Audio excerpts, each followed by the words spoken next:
Headline consumer inflation edged higher to 7.1% in March from 7% in February and 6.9% in January.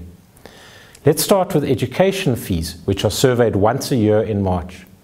Overall, fees increased by 5.7% in 2023, higher than last year's 4.4% rise.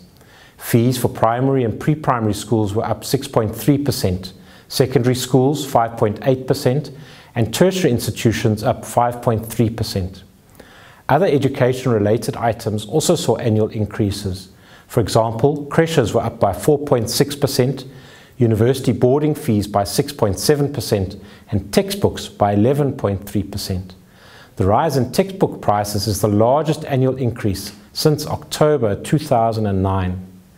Food inflation is the main driver of the increasing headline CPI, where prices continue to accelerate by 14% in the 12 months to March. This represents the largest annual increase since March 2009. That's 14 years ago. Milk, eggs and cheese, sugar, sweets and desserts, fruit and vegetables experienced upward inflationary pressure in March.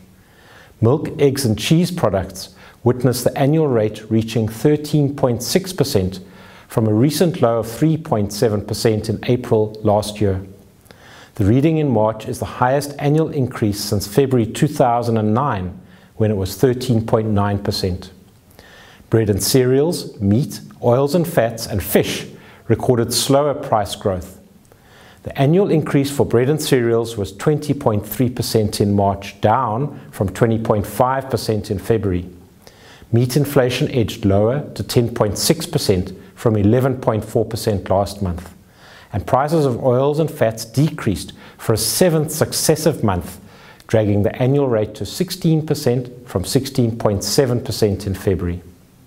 The transport index rose by 8.9% in the 12 months to March, down from the 9.9% annual rate recorded in February. The downward shift was led by 8 consecutive months of slowing fuel inflation, which reached 8.1% in March, from 10.9% last month. This is much lower than the 56.2% peak in July 2022. You can read more about the Consumer Price Index on our website at www.statsa.gov.za.